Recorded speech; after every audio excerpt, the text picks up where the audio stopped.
primero presentarme, soy Cristian Canales, soy profesor del Departamento de Ingeniería Mecánica desde junio de 2017 y trabajo en la simulación numérica de procesos de fabricación, análisis estructural de componente mecánico y comportamiento mecánico de materiales. Ya en eso me desarrollo, he hecho mi investigación y sigo trabajando en eso hasta el momento, ligado también a asistencias técnicas. Entonces ustedes, como pueden saber, el departamento tiene una fuerte vinculación con empresas metalmecánicas, mineras y de producción dentro del país. Entonces nosotros también hacemos asistencias técnicas, ¿ya?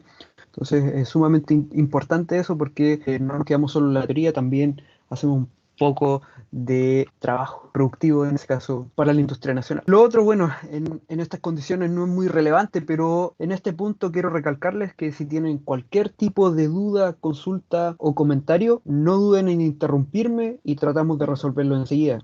Si es que hay alguna duda, consulta o comentario luego de la clase, favor, no duden en contactarme por cualquier canal oficial de la universidad, por Infoda, por Canvas, por correo o por Teams, y voy a tratar de resolverlos y ayudarlos lo antes posible. Entonces, nuestro horario de clase, los martes son 3 horas seguidas, van a ser las 3 horas teóricas y los jueves en la mañana van a ser las prácticas.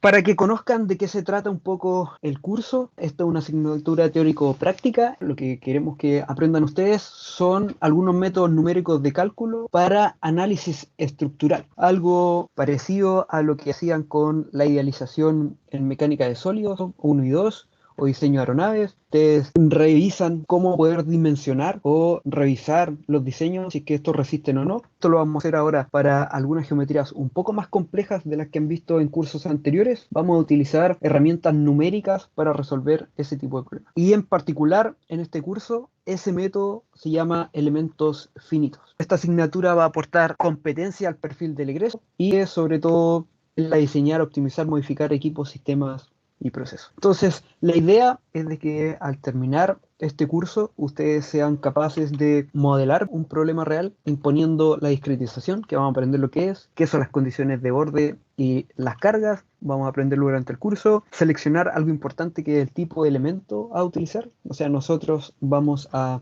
cualquier tipo de elemento, ya sistema o equipo, vamos a discretizarlo o a mallarlo con algunos elementos. Vamos a ver más adelante de qué se trata, pero hay diferentes tipos de esos elementos o de esas formas más simples. Y lo otro es de que, bueno, como cualquier método numérico, ustedes tienen que tener cierto criterio ingenieril para poder interpretar los resultados y revisar representan o no la física del problema. Siguen la física del problema, que es lo más importante, o sea, son lógicos los resultados y consistentes con el problema que estoy analizando. A lo mejor no puedo, obviamente, hacerlo cuantitativamente con su criterio ingenieril, pero sí cualitativamente. Van a tener una idea más o menos cómo deberían ser los resultados y obviamente van a tener que ver si el método numérico también así lo replica. En cuanto a los contenidos, bueno, vamos a empezar con una introducción a los métodos numéricos. Vamos a empezar por una herramienta sumamente interesante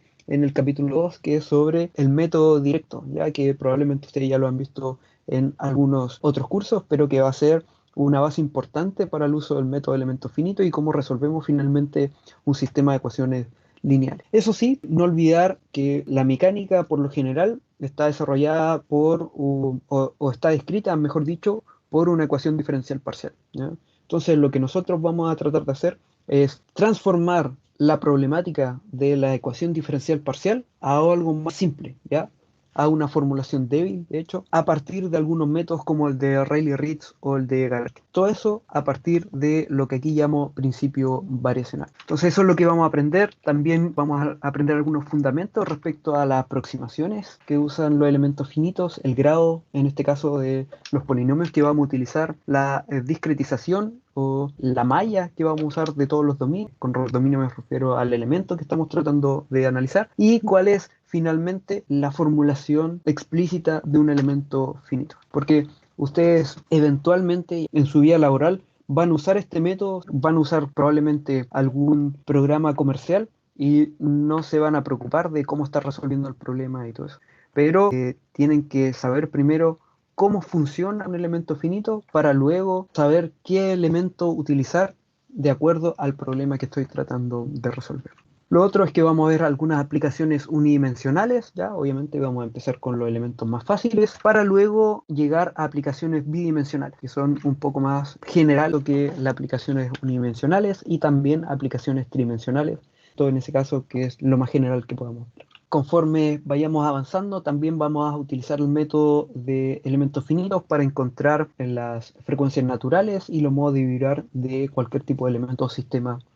Esto es algo importante respecto a la metodología de la evaluación en este caso, y la idea es que ustedes lo tengan claro desde el principio. Vamos a tener clase expositiva, vamos a eventualmente pasar a un programa comercial de elementos finitos que ustedes pueden descargar de forma gratuita. Hay un solo certamen que vale el 40%. Con respecto a la bibliografía y material de apoyo, hay un par de textos básicos que pueden encontrar en internet sobre la introducción a los elementos finitos en ingeniería, sumamente buen libro este que está el primero, y lo otro algunos conceptos y aplicaciones de elementos finitos, o el análisis de elementos finitos en ese caso, y también está el clásico, ¿ya? Sienkiewicz y Taylor, donde ustedes van a encontrar al menos 3 o 4 volúmenes entre elementos finitos y volúmenes finitos entre CFD y elementos finitos en ese caso.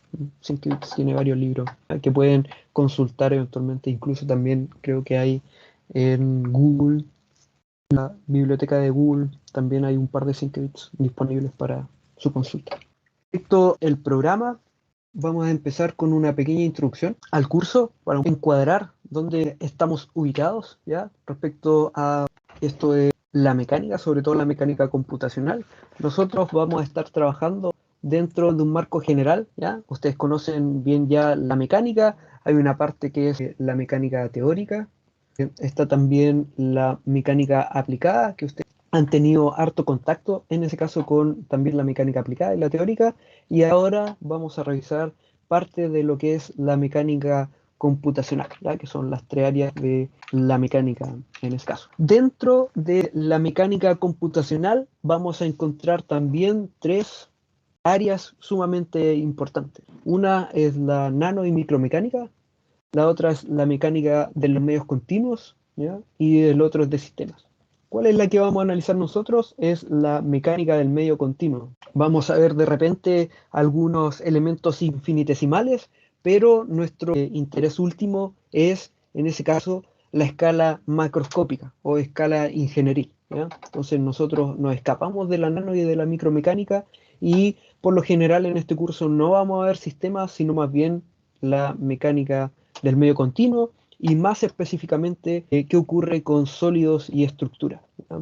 Entonces, en ese caso, vamos a dejar de lado qué ocurre con los fluidos y con la multifísica. Entonces, la parte de fluidos, ustedes pueden verlo en otro curso de SFD y la multifísica, tocamos parte de eso en el curso de aplicaciones avanzadas de elementos finitos, para los que estén interesados un poco más adelante. Dentro de esta división de la mecánica computacional que hace referencia a sólidos y estructuras, nosotros vamos a poder evaluar o hacer un análisis, ya sea estático o dinámico. Nosotros en este curso nos vamos a centrar por sobre todo en análisis estático, ya, de sólidos y estructuras a partir de la mecánica computacional, ya un poco para, como les dije, encuadrar de dónde vamos a estar trabajando, y a partir de eso, ustedes saben que hay problemas que son lineales y otros problemas que son no lineales.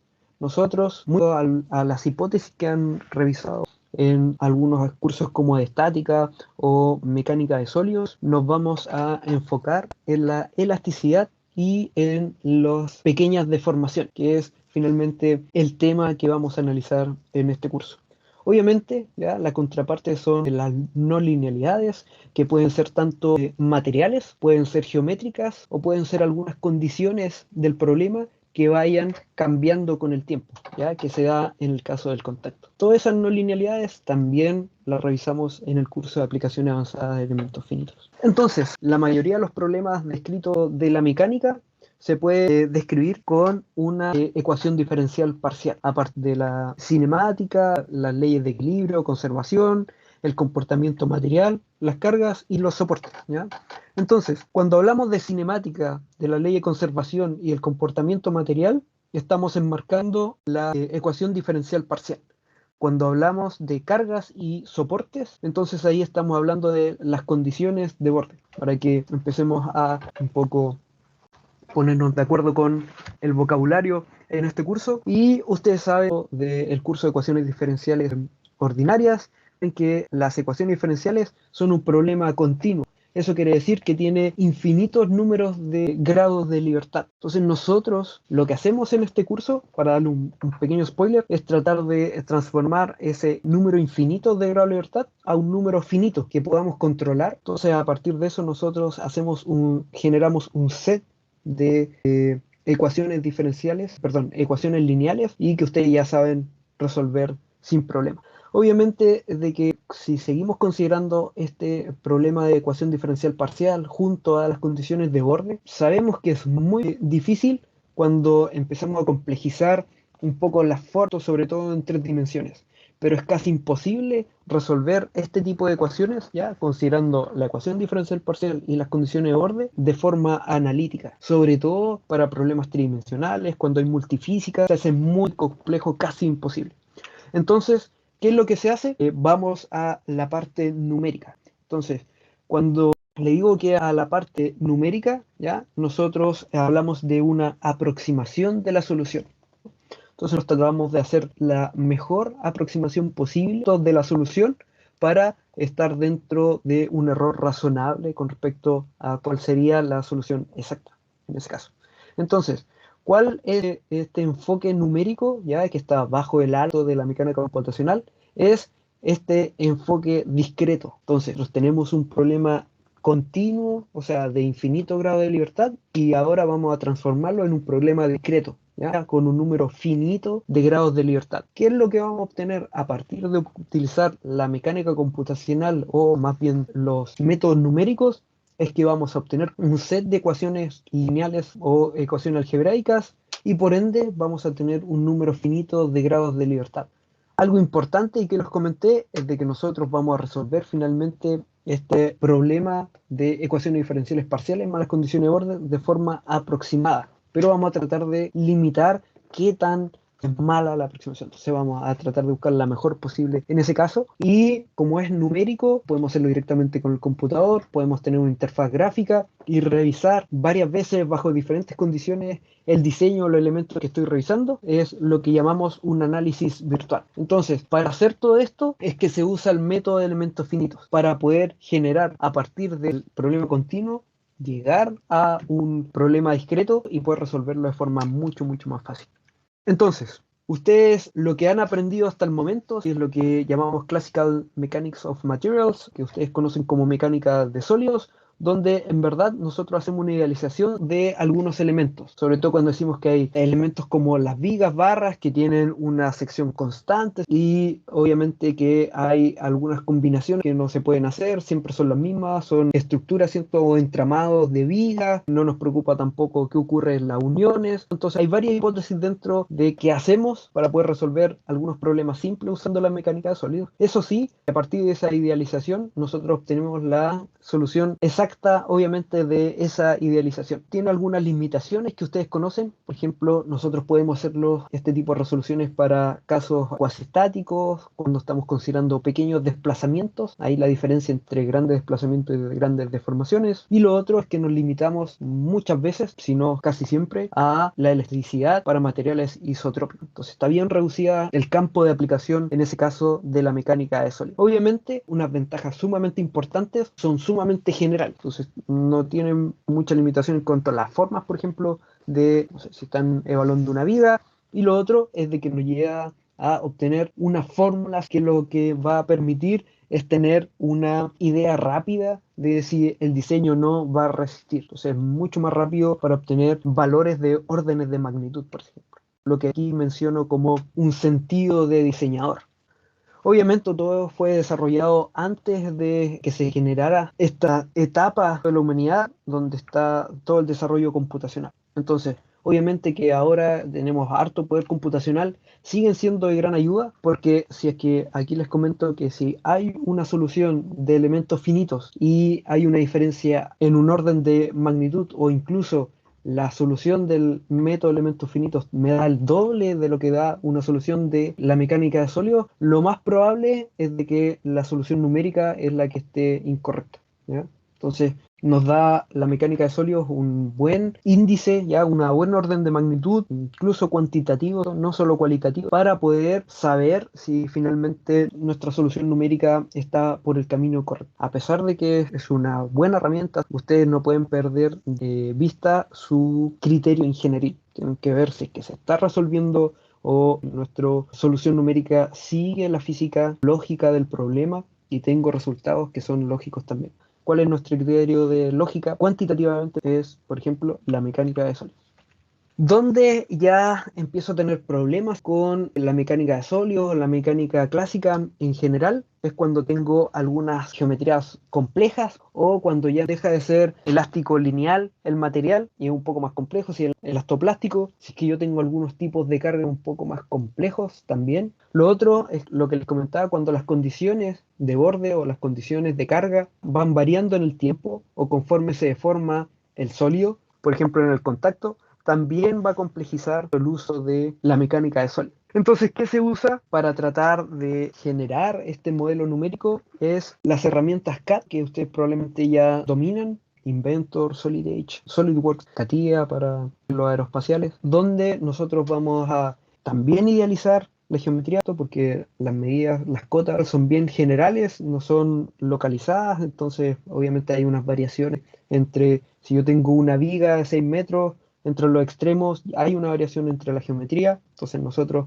vamos a tratar de idealizar de ese punto de vista la geometría y pasarlo a una realidad virtual. Entonces, cuando nosotros tenemos la geometría hecha, vamos a dividir esa geometría en elementos mucho más simples, ya sea cuadrados, van a ser líneas o paralelepípedos, por ejemplo, para poder discretizar o mallar la geometría y a partir de eso nosotros vamos a transformar, recuerden, el problema de la ecuación diferencial parcial más las condiciones de borde a un sistema de ecuaciones lineales, ¿ya? Un sistema algebraico.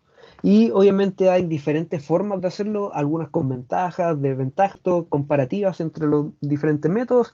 Aquí yo les menciono algunos existentes. Está el método elemento finito, que es el objetivo principal de este curso, pero también está el método de diferencias finitas, que probablemente lo hayan visto también en transferencias de calor, se usa harto en ese tipo de problemas.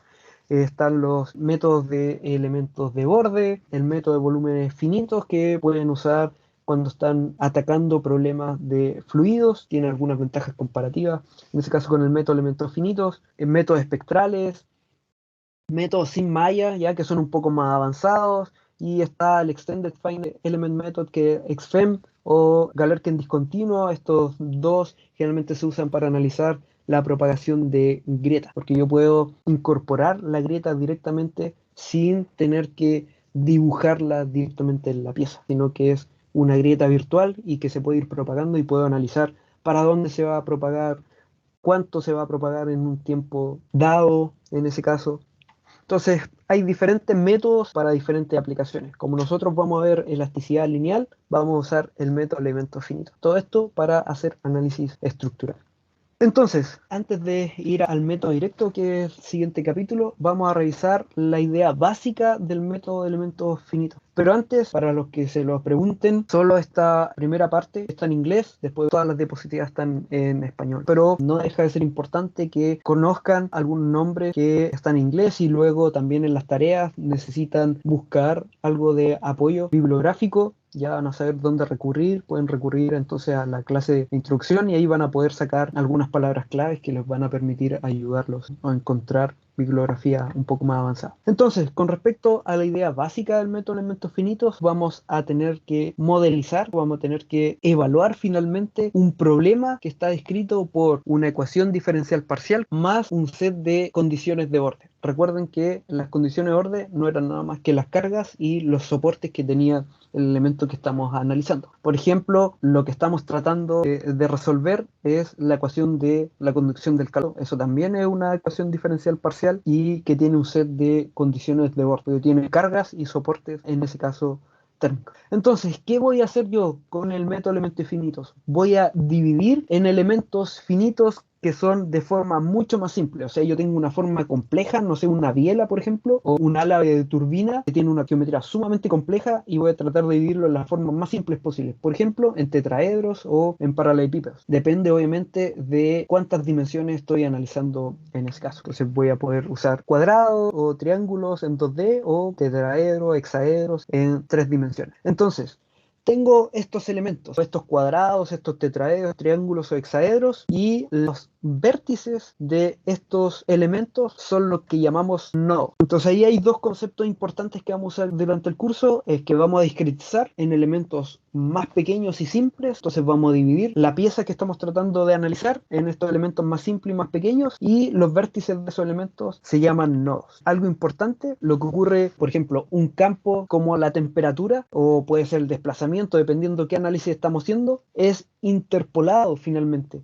por un polinomio en el elemento, y los valores que yo conozco o que yo resuelvo utilizando el método de elementos finitos son los valores de los nodos. Entonces, si yo a priori conozco el polinomio que voy a usar en el elemento y luego conozco los valores en los nodos o en estos puntos, entonces yo puedo conocer la distribución de ese campo de temperatura o ese campo de desplazamientos en cualquier parte del sólido. Ahí está la clave finalmente del método de elementos finitos. Nosotros vamos a resolver el problema para conocer cuáles son los valores en los nodos, en los vértices de los elementos, y como yo a priori yo impongo una aproximación o impongo un polinomio de interpolación, entonces voy a conocer cuál es la solución en cualquier punto del cuerpo. Otra cosa que es importante, los valores de los nodos se llaman valores nodales, y finalmente esos son los grados de libertad que yo no conozco. Entonces, esos son la discretización finalmente del problema mecánica del medio continuo, que era un problema continuo de infinito grado de libertad.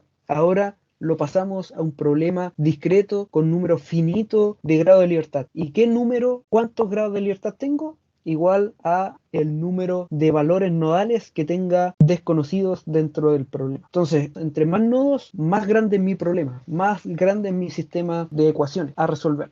Pero por lo general tampoco en problemas de elasticidad lineal es fácil de resolver. Con las herramientas, con un notebook, pueden resolver un sistema gigante de ecuaciones sin mayor problema. Entonces, ¿cuál es lo interesante? De que como yo tengo elementos uno tras otro, todos conectados, la conexión que hay entre ellos son los nodos. Entonces yo impongo que de un elemento a otro los nodos tengan los mismos valores. Así es como digo que estos elementos están conectados. Entonces, lo que les comentaba es de que un elemento finito son estas piezas pequeñas de una estructura, y cómo yo conecto finalmente dos elementos que están uno al lado del otro es a partir de estos nodos, porque yo digo que comparten el valor del campo que estoy tratando de resolver, campo de temperatura o de desplazamiento. Depende de qué problema estoy resolviendo. Entonces, lo que nos permite hacer el método de elementos finitos es buscar una forma sistemática de poder encontrar o evaluar los valores de la temperatura o el desplazamiento en los nodos, ¿ya? ¿Y qué hago con el método de elementos finitos? Y como se los dije antes, transformo ese problema continuo, que era la ecuación diferencial parcial más las condiciones de borde, a un problema discreto, donde hay un número finito de incógnitas finalmente, ¿ya? Que son los valores nodales. Entonces voy a llegar a partir del método de elementos finitos a un problema de este estilo, que viene de la ecuación diferencial parcial más las condiciones de orden. Y todo se reduce a esto. Un sistema que ustedes ya dominan, que saben cómo resolver. En ese caso, tengo el clásico AX igual B. En este caso, sí, esta Q es un vector que contiene las incógnitas o los grados de libertad de todos, en este caso, de los valores nodales que yo desconozco. La K, en este caso, para el caso de la ecuación de conducción de calor, es la matriz de conducción, donde va a tener implícitamente algunas propiedades geométricas y del material. Y por el otro lado, voy a tener este vector G, que es el vector de acción, donde finalmente están las cargas externas. Si volvemos al caso de la ecuación de conducción del calor, es aquí donde voy a tener los flujos o las fuentes de calor aplicadas en el elemento que estoy revisando. Entonces, ustedes saben de que lo complicado para sistemas grandes o en verdad, o dónde está finalmente la exactitud de este tipo de soluciones, es si es que puedo o con qué exactitud puedo invertir esta matriz. Entonces, obviamente, si yo tengo una matriz pequeña, lo puedo hacer a mano, y si es muy grande, voy a necesitar un computador. El tamaño de esta matriz es el número de grado de libertad por número de grado de libertad. Es una matriz cuadrada. Entonces, lo común para un problema de elementos finitos es que haya 10 elevado a 6 grados de libertad, ¿ya? Que es una matriz grande. Obviamente no se puede hacer a mano, necesito un computador. Y cuando tengo aplicaciones especiales, por ejemplo, no linealidades, ahí necesito no linealidades geométricas, por ejemplo, o de condición de borde, voy a elevar un poquito ese número de grados de libertad y voy a necesitar sí o sí un computador. Con una matriz de 10 elevado a 9 por 10 elevado a 9, imposible hacerlo a mano en ese caso. Entonces, ¿qué es lo que voy a hacer? Resolver este sistema de ecuaciones. Hay varias formas de hacerlo que ustedes dominan con los cursos anteriores que han tenido, y a partir de eso voy a poder encontrar, volviendo a la ecuación de conducción del calor, voy a poder encontrar los valores de las temperaturas en los nodos. Entonces, si trato de darle un sentido a cada una de las variables que están dentro de esta ecuación, les comento que K va a reflejar las propiedades de la discretización del medio, porque van a depender tanto de la geometría y del material. Entonces, dependen del cuerpo, de lo que estoy tratando de analizar. G era finalmente el vector de acción y que describe estas cargas aplicadas sobre el cuerpo que estoy analizando, y finalmente Q eran las incógnitas nodales que finalmente contiene los grados de libertad, ¿ya? Algo importante acá es de que K y G generalmente se hacen cómo utilizarlo finalmente. Ahora, para que sepan más o menos qué tan grandes pueden ser por elemento, entonces, por lo general, en problemas de elasticidad lineal, vamos a tener 3 incógnitas por nodo cuando estamos en un problema tridimensional, y solo 2 cuando estamos en un elemento bidimensional, que generalmente son los desplazamientos. Recuerden que vamos a hacer análisis estructural, entonces las incógnitas de los nodos son los desplazamientos nodales. Entonces vamos a tener las componentes de X, Y y Z del desplazamiento si es tridimensional, y X y Y si es que es bidimensional. ¿Cómo se llaman cada uno de estos elementos? Ya que es sumamente importante. K es la matriz de rigidez. Y una vez más va a depender de la geometría y de las propiedades materiales. En elasticidad lineal e isotrópica, esa dependencia del material finalmente se traduce a la dependencia entre el módulo de Young y el coeficiente Poisson. G va a ser el vector de carga que pueden depender de cargas externas o debido a la aceleración de gravedad. Y ahí vamos obviamente a analizar. Y lo otro, Q, en el caso de elasticidad lineal, van a ser los valores nodales de desplazamiento. Algunas ventajas que quería comentarles sobre el método de elementos finitos es que podemos atacar sin mayor problema cualquier tipo de geometría compleja, ¿ya? Y que en verdad es la gran ventaja del método de elementos finitos, que nos podemos enfrentar a cualquier geometría y vamos a poder encontrar una discretización ya consistente, y a partir de eso resolver el problema. Lo otro es de que podemos tomar en cuenta cualquier tipo de material, cualquier tipo de comportamiento material, podemos modelizarlo sin mayor problema en el método de elementos finitos. Y lo otro es que podemos, a partir de este método de discretización, resolver diferentes tipos de problemas, ya sea de fluidos, de sólidos, de biomecánica, multifísicos. Es bien general y poderoso, tiene pocas limitaciones, sobre todo ahora que cada vez salen computadores mucho, mucho más rápido, pero sí, siempre el cuello de botella es la discretización, ¿ya? La parte humana donde yo tengo que dibujar y luego mallar o discretizar en elementos más simples y pequeños. Eso es generalmente el cuello de botella para el uso del método de elementos finitos, ¿ya? Ahí es donde se demora más. Y lo otro que hay ahora, tanto programas de elementos finitos, así que ustedes pueden encontrar sin problemas, dependiendo de la aplicación que van a estar haciendo. Lo otro, y es sumamente importante, es que el método de elementos finitos también lo podemos utilizar para problemas estáticamente indeterminados, ¿ya? ¿Se acuerdan de eso? Cuando tengo vigas hiperestáticas, no hay problema, el método de elementos finitos puede lidiar con eso y resolverlo sin mayor complejidad. Lo otro es que cualquier tipo de restricción puede ser compleja desde el punto de vista de la mecánica sólidos, lo podemos resolver fácilmente con el método de elementos finitos, ¿ya? Entonces, si hacemos un resumen, ahora 1 millón de ingenieros alrededor del mundo utilizan la herramienta diariamente para resolver problemas de ingeniería. Obviamente no son puras ganadas. ¿Por qué? Porque ustedes van a poder obtener, no importa lo que pongan en el programa, van a poder ver unos colores bonitos que son bien llamativos, pero eso lo puede producir cualquier modelo, si esté bueno o malo. Ahí es donde les quiero recalcar de que deben usar su criterio ingenieril. Eso es sumamente relevante. Por ejemplo, aquí tenemos la solución de este problema de mecánica de sólidos, y entonces yo podría hacer, a partir de esto es un poco complejo, realizar cualquier tipo de análisis paramétrico, ¿ya? Si yo quisiera realizarlo. Y solo para recalcar nuevamente, recuerden que su criterio ingenieril es esencial, ¿ya? No pueden llegar a obtener estos colores y decir, ya, aquí tengo mis resultados. Primero tienen que ver, están los puntos críticos donde se podría estimar de la mecánica o de su lógica ingenieril con respecto a los cursos que han tenido. Si tiene sentido, está reflejando la física del problema. Eso es lo más importante en ese caso, ya como les comenté anteriormente.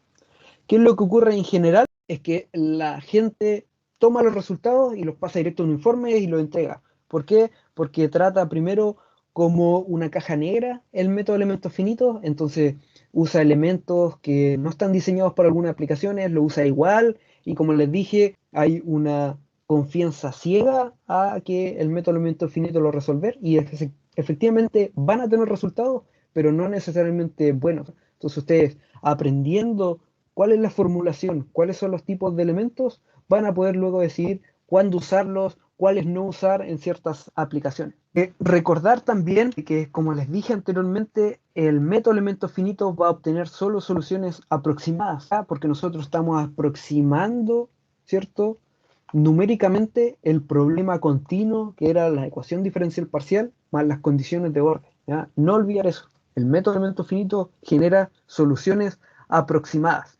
Y obviamente también tiene algunos errores inherentes al proceso, ya que les comenté, no existen en verdad secciones constantes, porque los procesos de fabricación no permiten por lo general hacer en tramos largos de algún tipo de viga, por ejemplo. Entonces la geometría nosotros la vamos a simplificar a partir de métodos finitos, y ahí hay una aproximación. El comportamiento material puede ser muy complejo, puedo tener un modelo muy bonito sobre el comportamiento del material, pero sigue siendo una aproximación, ¿ya? Sigue siendo una idealización. Lo mismo que hacemos con, por ejemplo, cuando calculamos la fluencia, ¿cierto? Sabemos que el comportamiento en ese punto de fluencia es un poco más complejo, ¿ya? No es solo un punto, hay materiales que tienen una transición un poco larga, ¿cierto? De la parte elástica a la plástica, pero nosotros por lo general tomamos un punto de interés, ¿ya? Entonces en ese caso también estamos haciendo una simplificación. Lo otro es de que también les comenté que en el método de elementos finitos nosotros vamos a asumir, en este caso, un polinomio, ¿ya?, que va a aproximar la solución real o la solución exacta. Entonces, como nosotros tomamos esa decisión, obligamos a que la solución tenga una forma dada, ¿ya? Entonces ahí también estamos inherentemente haciendo una simplificación de la solución, ¿ya? Lo otro es de que las técnicas numéricas que van a aprender a utilizar, ¿ya?, para poder obtener algunos resultados como la cuadratura de Gauss e invertir, ¿cierto?, la matriz de rigidez cuando son muy grandes, ¿cierto? Son algunos métodos numéricos, unos métodos aproximados en ese caso, y obviamente van a haber unos errores inherentes o un cierto nivel de aproximación inherente que va a poder darnos ciertos niveles de error. Obviamente nosotros vamos a tratar de minimizarlos, pero todo eso al final suma, y por eso hay que recuerden que el método de elementos finitos nos va a dar solo soluciones aproximadas. Y lo otro, y pasan muchas veces, es que los errores, ¿cierto?, están entre la silla y el teclado. Entonces hay varias gente que comete algunos errores, por ejemplo, con los valores que pone en el programa, por ejemplo, usar unidades de medida inconsistentes, ¿cierto? Si yo tengo el módulo de elasticidad en gigapascales y algunos ponen las fuerzas en libras, ¿ya? Ahí obviamente tenemos algunos problemas. Lo otro es el uso, por ejemplo, incorrecto de algunos elementos o cómo aplican las condiciones de borde. Todo esto que le estoy mencionando es el problema que hay entre el teclado y la silla. Lo otro es cuando discretizan. Recuerden, nosotros vamos a tratar de dividir el cuerpo en elementos muy pequeños, pero si estos elementos tienen una forma muy distorsionada, vamos a tener, en ese caso, resultados malos, ¿ya? Van a empeorar nuestra aproximación del resultado. Lo otro es de que usar unas mallas o un elemento demasiado grandes y sin verificar la solución. Entonces aquí les comento que el usuario, sobre todo si lo usa como caja negra, ¿ya? Y está sobreconfiado o una confianza ciega en el método, va a llevar obviamente el método a un rango fuera, ¿cierto?, de la validez que tiene el método, ¿ya? Entonces es sumamente importante que ustedes conozcan el método de elementos finitos para saber cuándo aplicarlo, ¿cierto?, cuándo no se puede aplicar en ese caso, y obviamente les recalco, su criterio ingenieril es esencial, siempre esencial, ¿no? El programa les va a dar resultados sí o sí, ustedes tienen que aplicar criterio en ese caso. Por ejemplo, hay un caso bien conocido, ¿cierto? En un aeropuerto en Francia, el Charles de Gaulle, ¿cierto? Donde se cayó parte de la estructura en el aeropuerto y no fue nada más por llevar el método de elementos finitos, obviamente después de toda una investigación, ¿cierto? Porque aquí hay millones de dólares involucrados, es de que al momento de utilizar el método de elementos finitos, ¿cierto? Se usaron algunas simplificaciones que no debieron haberse usado para poder dimensionar y generar un análisis estructural, ¿cierto?, de esta parte del aeropuerto. Entonces, las reglas básicas del método de elementos finitos, la primera es usar siempre el elemento más simple que haga el trabajo, ¿ya? No tratar de ponerse muy exquisito, tratar de ponerle un polinomio tan exigente, ¿cierto? Porque probablemente van a aparecer algunos resultados que no son o no reflejan la solución o la física del problema. Lo otro es que pero nunca usar elementos complejos o complicados, especiales, cuando no saben lo que está haciendo, ¿ya? Porque puede generar, lo que les digo otra vez, pueden llevar el método a un rango de aplicación que no es válido en este caso, ¿ya? Y lo otro, y que era una parte importante que le recalcaba harto, es que estamos tratando, ¿cierto?, de capturar el comportamiento el comportamiento físico del problema, ¿ya? Entonces, cuando yo quiero hacer eso, van a tratar de usar la malla lo más grande posible que capture ese dominio, o sea, perdón, ese comportamiento dominante de la física del problema, ¿ya? Entonces, en tres palabras, hay que mantenerlo simple, ¿ya? Ahí están las tres palabras en español. Ujú. Algunos comentarios generales y también esenciales, bien digo, al momento de utilizar el método de elementos finitos. Lo primero que el método de elementos finitos o la modelación por elementos finitos es una técnica determinista, ¿ya? Entonces, vamos a tener una geometría, una física del problema, un material, un parámetro, ¿cierto?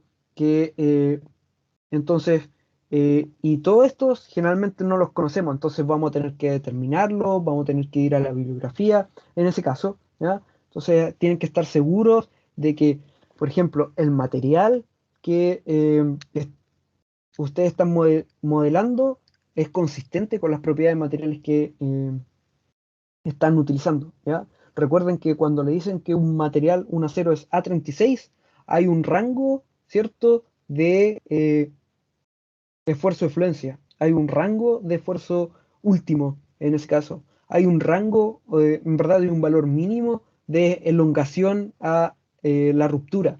Todas esas cosas tienen que considerar, ¿ya? Obviamente, y por lo general no van a poder ingresar un rango dentro del método de elementos finitos, ¿cierto? O el programa de elementos finitos, sino que van a tener que ingresar un valor. Ustedes con su criterio ingenieril van a tener que decir qué valor de ese rango incluir dentro del programa. Algo importante que, como les comenté, eh, nosotros por lo general vamos a dibujar en un programa CAD, ¿cierto? Primero y luego discretizar con el método de elementos finitos, ¿ya? Entonces aquí hay, es lo que les decía yo, el cuello botella, ¿cierto? De pasar a el dibujo, la geometría en CAD, al método de elementos finitos, que es a partir de la discretización, es la parte más lenta, podríamos decir, pero la más importante al aplicar el método de elementos finitos. Lo otro importante es de que hay que tratar, obviamente, que cuando se pueda, simplificar el modelo, ¿ya? Pero sin perder los detalles de lo que yo quiero analizar, ¿ya? Esos detalles hay que tratar de capturarlos, pero mantener el modelo lo más simple posible, ¿ya? Pero obviamente no demasiado simple. Tengo que poner atención en los puntos donde yo quiero capturar ciertos detalles. Y algo muy, muy, muy importante es de que tienen que estar conscientes de que la metodología no es la panacea a todos los problemas de la ingeniería mecánica o aeroespacial, sino que tiene limitaciones, tienen que estar conscientes y la idea de este curso también es que las conozcan para conocer el rango de validez de este tipo de metodología. Bueno, como les comenté anteriormente, una parte importante de el método de elementos finitos es poder, ¿cierto?, generar la matriz de rigidez y el vector de cargas de forma elemental, o sea, para cada uno de los elementos y después ensamblar, ¿ya? Por eso es que primero vemos el método directo de rigidez, porque está basado en esta misma, ¿cierto?, en estos mismos accionar, ¿ya? Ser elemental y luego ensamblar, en ese caso. Entonces, obviamente vamos a ver la forma más simple tal vez en mecánica, vamos a ver un resorte lineal, ¿ya? Entonces, que va a estar fijo en un extremo y sometido a una carga, sometido bien digo, a una carga en el otro extremo, ¿ya? Tiene un largo inicial L y luego, debido a la aplicación de la carga, se va a desplazar, ¿cierto? Ese extremo libre, una distancia D. Entonces, vamos a tener a partir de eso que asumir algunas cosas. Por ejemplo, la rigidez del resorte va a ser constante durante todo el proceso de extensión, ¿ya? Entonces vamos a tener K, que va a ser la rigidez del resorte constante, ¿cierto? El largo inicial que le había comentado y el desplazamiento, ¿cierto? Del extremo, que vamos a decir que es mucho menor que el largo inicial, ¿no? Sin ponerle números todavía en ese caso. Entonces, aquí obviamente el problema consiste de una sola incógnita, ¿cierto? Queremos saber cuál es el desplazamiento a partir de una carga externa aplicada, ¿ya? Y que conocemos obviamente. Ujú. Entonces, esa incógnita, ese desplazamiento, no es nada más que el único grado de libertad del sistema, ¿ya? Porque la única incógnita independiente o el número variable independiente que tenemos, ¿cierto? Y que no conocemos en ese caso. Entonces, una incógnita es lo mismo que decir un grado de libertad, ¿ya? Pero dentro de este curso, a las incógnitas las vamos a llamar grados de libertad. Entonces, obviamente para este caso, la solución es trivial y ustedes la conocen, va a ser nada más que la fuerza dividido por la constante, ¿cierto? O rigidez del resorte, ¿ya? Entonces ahí fácilmente vamos a obtener cuál es el valor del desplazamiento. Pero ¿qué pasa si es que yo tengo un sistema discreto, ¿cierto? Que va a caracterizar el resorte. Ahora imaginemos de que tengo, ¿cierto? En este caso, los extremos designados con 1 y 2 respectivamente, voy a tener un largo inicial de ese resorte, ¿ya? Y a partir de una extensión voy a tener el desarrollo de estas fuerzas que van a mantener el resorte en equilibrio, ¿ya? Por así decirlo. Entonces, esas fuerzas internas, ¿cierto? Van a resultar del estirar el resorte. Entonces, si es que yo quiero ser consistente un poco ahí con la formulación matemática, voy a saber de que esas fuerzas internas no van a ser nada más que la constante, ¿cierto? Elástica por el desplazamiento. Lo mismo que habíamos visto anteriormente, que es producto de una fuerza, ¿cierto? Tal desplazamiento. Solo que ahora nosotros generamos el desplazamiento y hay una fuerza interna, ¿cierto? Que resulta a partir de esa extensión.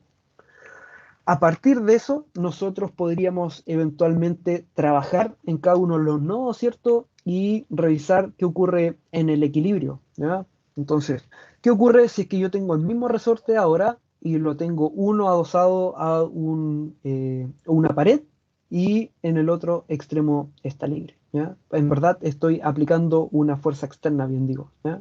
Entonces, en los nodos, ¿ya? O en los puntos extremos, digamos que es un pasador, ¿no? Tal cual hacíamos en estática, ¿cierto? Podíamos hacer el diagrama cuerpo libre del pasador. Entonces, tengo la fuerza externa en el extremo donde yo estoy cargando con mi fuerza P. ¿ya? Y obviamente por acción y reacción, ¿cierto? No nos olvidemos del amigo Newton. Vamos a tener una fuerza interna que se va a oponer a la acción de esa fuerza, ¿cierto? Y luego si vamos al extremo, voy a tener esa fuerza interna, ¿cierto?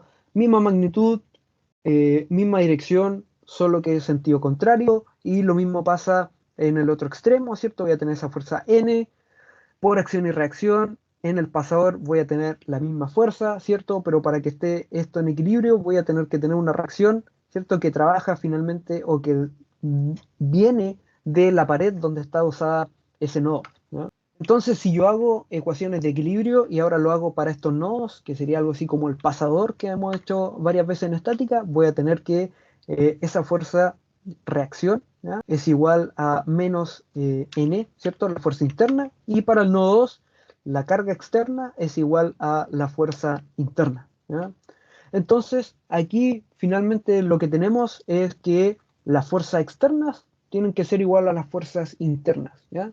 Que son nada más que las ecuaciones de equilibrio que ustedes hacían cuando, por ejemplo, eh, evaluaban cuál era la distribución de fuerzas de corte, de fuerzas axiales o momentos flectores dentro de una viga, ¿cierto? Ustedes hacían cortes o hacían secciones y evaluaban, ¿ya? O aplicaban la ecuación de equilibrio donde tenían las fuerzas externas y las fuerzas internas, ¿ya? Lo que ocurre es de que en estos casos la fuerza externa y las fuerzas internas tienen que ser iguales. ¿Qué es lo que ocurre o cómo diferencio cuál es una a la otra? Que las fuerzas externas son las fuerzas que yo aplico o reacciones, ¿ya? En cambio, las fuerzas internas son las que resultan de la deformación del cuerpo que estoy analizando, ¿ya?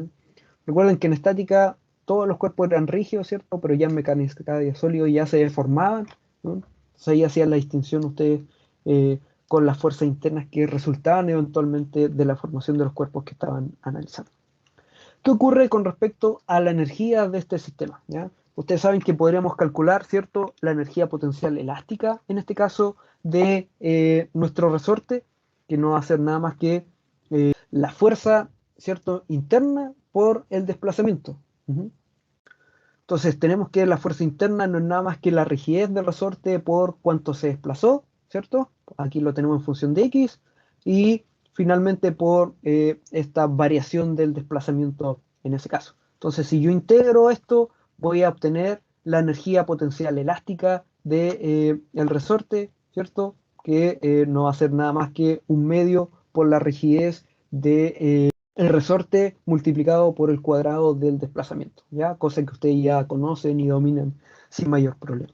¿Qué pasa con el trabajo realizado por la fuerza aplicada? ¿Cierto? Aquí tengo el diferencial de trabajo realizado, que no es nada más que fuerza por desplazamiento. Tengo la fuerza aplicada externa, ¿ya? Y tengo el diferencial de desplazamiento, tal cual lo habíamos hecho con la energía potencial elástica. Voy a integrar ahora entre 0 y d, no hay problema, y tengo la fuerza por el desplazamiento.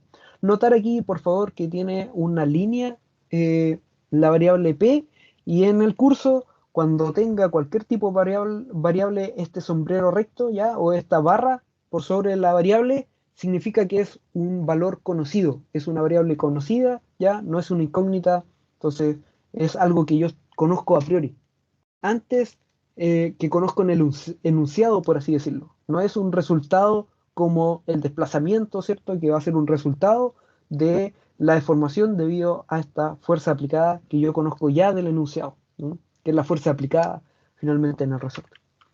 Entonces, la energía potencial total que se está generando o que está almacenada en este resorte debido a la acción de esta fuerza, ¿cierto? Va a ser nada más que la diferencia que hay entre la energía potencial elástica y el trabajo de la fuerza aplicada, ¿ya? O el trabajo de la fuerza externa, ¿m? Que va a terminar en esta expresión. Entonces, lo que vamos a utilizar en este curso, ¿ya? Es el principio de mínima energía potencial. ¿Qué es lo que se busca acá? Es de que, o qué es lo que estipula este principio. Lo que pasa es de que si yo tengo un sistema, ¿ya? Este va a estar en un estado estacionario o un estado de equilibrio donde la energía potencial, ¿ya? Del sistema es mínima. Y cuando estoy en un punto máximo de la energía potencial, entonces voy a estar en un punto inestable, ¿ya? Muy parecido a lo que también hicieron en hacer análisis de sistemas dinámicos, o esto en estática, y eso me olvidó dónde lo ven, cuando yo tengo un equilibrio inestable, un equilibrio estable, parece que en estática. Entonces, muy parecido a esto, pero ahora lo vamos a ver desde el punto de vista energético, ¿cierto? Con el principio mínimo de energía potencial. Entonces, si yo quiero encontrar un mínimo, un máximo dentro de una ecuación, ¿cierto? Con la herramienta de cálculo, ustedes saben de que lo primero que tengo que hacer es derivar. ¿Con respecto a qué? A la variable independiente que sería el desplazamiento, ¿ya? A partir de eso voy a encontrar cuál es, ¿cierto?, el diferencial de la energía potencial total con respecto a la variable independiente en ese caso, que estoy tratando de minimizar o maximizar, ¿cierto?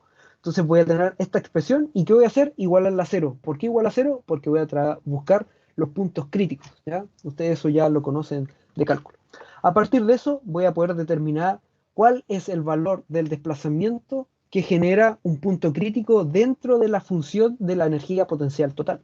Entonces, obviamente que si yo quiero ver si es que esto es un mínimo, un máximo, ¿qué tenemos que hacer? Derivar una segunda vez con respecto a la misma variable, ¿ya?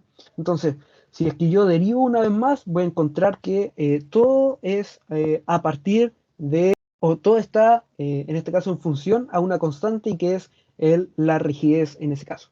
Entonces, si yo tengo un punto crítico, ¿ya? Derivo una segunda vez y tengo que, en este caso, el valor es positivo, ¿tengo un mínimo o un máximo?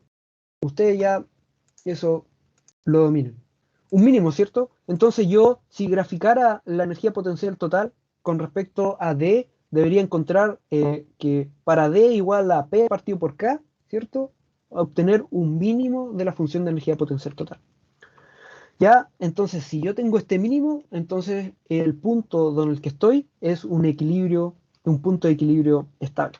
Entonces ahora veamos qué ocurre cuando yo encuentro un D, ya, una variable D que no es, ya, que va a ir variando en el sistema, ya, que no es la misma que habíamos visto antes, puede ser cualquiera. Y tengo en este caso la energía potencial total, que era la resta, ¿cierto? La energía potencial elástica y el trabajo de la fuerza externa, ¿cierto? Con esta expresión que ustedes conocían. Entonces, si yo divido la energía potencial total por el valor, ¿cierto? Eh, de por la fuerza externa, voy a tener este valor. Estoy tratando de adimensionar la energía potencial total, por eso hago esta división, para que podamos ver que para la ecuación de equilibrio, recuerden, vamos a tener que aplicar esto, ¿cierto? Y va a resultar que la única solución que tengo para minimizar la energía potencial total y generar, en este caso, un punto de equilibrio estable, es solo que D sea igual al valor AP partido por K. No hay ningún otro valor para el resorte, un punto de equilibrio estable, donde la energía potencial sea mínima. ¿Mm? Entonces, si graficamos acá, recuerden, trataba de hacerlo adimensional, ¿cierto? La energía potencial total. Entonces, es como si estuviéramos graficando la energía potencial total. Entonces, tengo cuál es la energía potencial elástica, tengo el trabajo de las fuerzas externas y aquí tengo cuál sería el valor de la energía potencial total. Entonces, la única forma es que D sea igual a P partido por K. ¿Por qué? Porque vamos a encontrar un mínimo valor de la energía potencial total y coincide con lo que habíamos visto eventualmente, ¿ya? Entonces vamos a tener un punto de equilibrio estable en ese caso y solo en ese. Entonces eso es lo que estipula también el principio de mínima energía, ya que ese punto va a ser un punto de equilibrio y estable en ese caso si es un mínimo. Ujú. En este caso es muy fácil de revisar, ¿cierto? En el caso de este resorte lineal.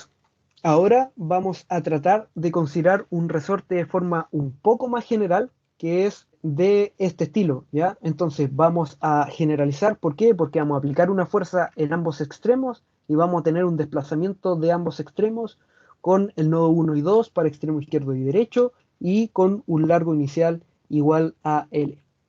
Entonces, ¿qué vamos a suponer? Primero que la rigidez es constante, que un valor igual a K, tiene el resorte un largo inicial igual a L, y recuerden, los desplazamientos del nodo 1 va a ser U sub 1 y el desplazamiento del punto 2 va a ser U sub 2.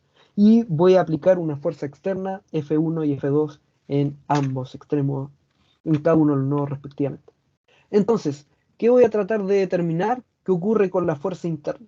¿Ya? Muy parecido a lo que hacíamos anteriormente, tengo la constante de rigidez y el desplazamiento. ¿Ya? Entonces aquí estoy implícitamente asumiendo que U sub 2 es mayor que U sub 1, ¿ya? Que el desplazamiento del nodo 2 es mayor que el desplazamiento del nodo 1. Entonces, si empezamos a disgregar con respecto a los diagramas cuerpo libre de los nodos o de los pasadores que habíamos hablado anteriormente y los puntos donde están aplicándose las fuerzas, voy a llegar a esto y voy a poder una vez más aplicar las condiciones de equilibrio en cada uno de los nodos, ¿ya? En el nodo 1 y en el nodo 2. Entonces con eso voy a encontrar que la fuerza 1 tiene que ser igual a menos la fuerza interna, entonces menos AK por U2 menos U1, y en el nodo 2 voy a encontrar lo contrario, que F2 es igual a N y es igual a la expresión que habíamos encontrado recientemente de la normal. Entonces, de forma matricial, ordenando estas ecuaciones de equilibrio, voy a encontrar este pequeño sistema, ¿ya? ¿Se acuerdan de lo que habíamos visto anteriormente? Que la idea básica del método de elementos finitos es encontrar una matriz de rigidez, un vector de incógnitas que tenga los grados de Liouville, que son las incógnitas finalmente, y los valores nodales, y las fuerzas externas, ¿ya? Entonces aquí tengo la matriz de rigidez, las incógnitas y el vector de cargas, ¿ya? Entonces esto es consistente también con lo que habíamos visto, la idea básica del método de elementos finitos. Esto es lo que vamos a tratar de llegar cada vez cuando formulemos un elemento, ¿ya? Es llegar a esto en este caso. Entonces, aquí lo que tuvimos fue la matriz de rigidez, que debe ser simétrica, lo ven acá, vuelvo un poco atrás, vamos a tener una matriz de rigidez simétrica, vamos a tener el vector de desplazamientos nodales, que es donde están contenidas las incógnitas, y vamos a tener las fuerzas internas, ¿ya? Que si vuelvo atrás está acá. Entonces nosotros para el equilibrio, recuerden, lo que vamos a realizar es igualar las fuerzas internas con las fuerzas externas, ¿ya? Entonces vamos a rescatar esta matriz de rigidez, incógnitas y el vector de cargas concentradas, que son las fuerzas aplicadas en los nodos, ¿ya?